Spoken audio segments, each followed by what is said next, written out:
Hello, Commanders fans. Today we have some hot news that you can't miss, so get ready because there's a lot of important information coming.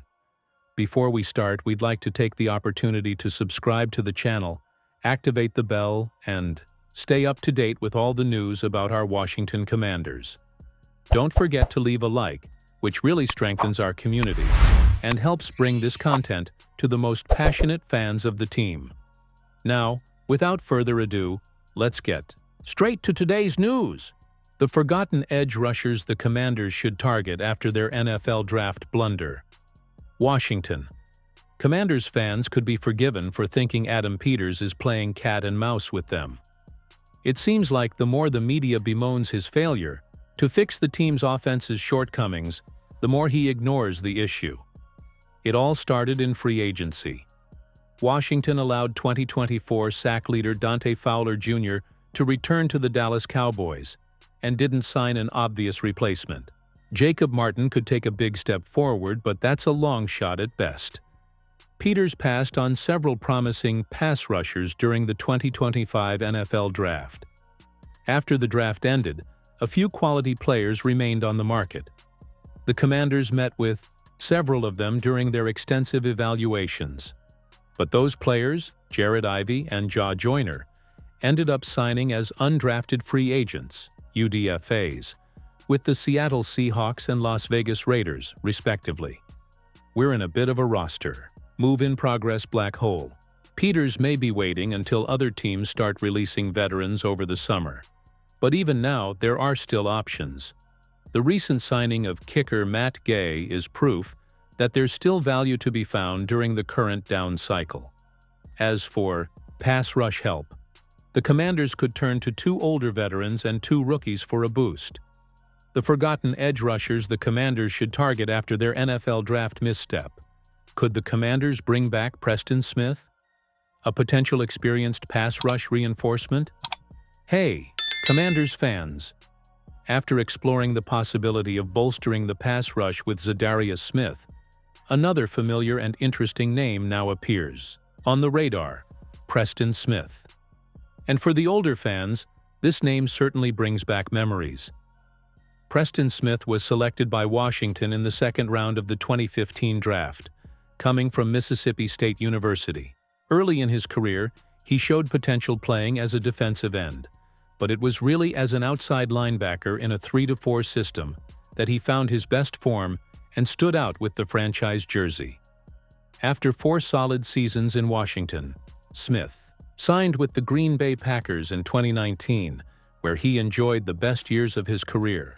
During his 6 seasons in Green Bay, he accumulated impressive numbers: 44 sacks and 96 hits on the opposing quarterback, consolidating himself as a fundamental piece in the Packers' defense. However, his trajectory began to change when Green Bay's coaching staff changed the defensive scheme and repositioned him as a defensive end, something that, according to sources, did not please the player. The change in philosophy caused discomfort, and this culminated in his departure from the team at the end of 2024 when he was traded to the Pittsburgh Steelers. There, he had a discreet stint and ended up being released at the end of the season. Now, at 32 years old, the question arises: does Preston Smith still have gas in the tank? Was his drop in production in 2024 a result of advancing age or just the result of his dissatisfaction with the way he was being used? Despite having a year below expectations, it is worth noting that he still recorded 5 sacks last season, a number that, curiously, would put him tied for the 3rd highest sacker on the Commanders roster in 2024. This alone already shows the value that he can still add, especially to a group that lacks depth and experience at the position. It is now up to new general manager Adam Peters and the defensive coaching staff to decide whether it is worth betting on a possible return for Smith. It would be an interesting move not only to bring in a veteran who is already familiar with the franchise, but also to add leadership and knowledge to the locker room.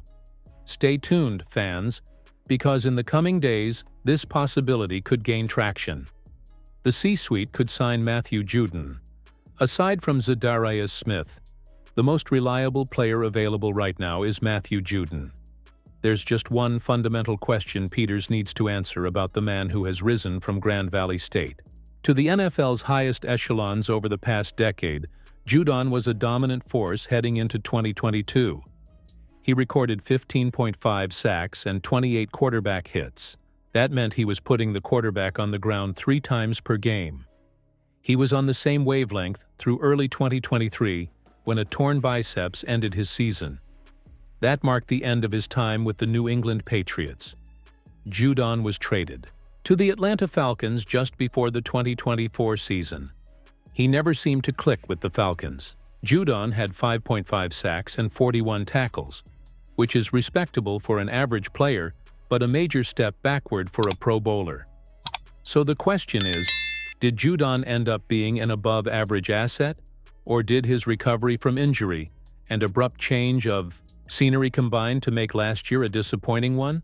If Judon can get back to 75% of what he was a few seasons ago, he would look great in a Commanders uniform. Washington Commanders may sign North Carolina standout Kyman Rucker. Hello, Commanders fans. An interesting potential addition to the roster is catching the attention of fans and analysts. Pass rusher Kyman Rucker, who is still available on the market and could be an excellent bet to bolster Washington's defense. While some prospects, like Linton, known as a true dart thrower for his accuracy and explosiveness on timely plays, catch teams' attention immediately, Rucker's situation is different and even a little intriguing. Many wonder, why hasn't he been signed yet? The answer may lie in his physical build. Rucker is considered too short for the traditional edge rusher position, and a little light to compete with NFL tackles. In addition, he doesn't have the ideal mobility to be moved to the linebacker position. But despite these physical limitations, what he brings to the field is hard to ignore. In 2023, playing for the University of North Carolina, Rucker was simply dominant.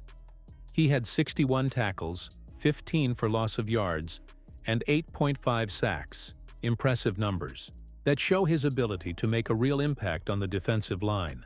Even dealing with injuries during the season, he did not stop producing. He had 6 sacks in just 8 games, which highlights his efficiency as a pass rusher. Rucker is also praised for his explosive first step at the line of scrimmage and the power he can generate with his compact frame. In addition to his talent on the field, reports from coaches and teammates reinforce another important point: his leadership profile. Although Rucker may not have the potential to become a star in the league, he can fulfill a very valuable role in the Commanders' defensive rotation, especially on third downs, when pressure on the opposing quarterback becomes essential. With a rebuilding defense and a line in need of depth and new energy, signing Kyman Rucker could be a smart, low-risk move for Washington.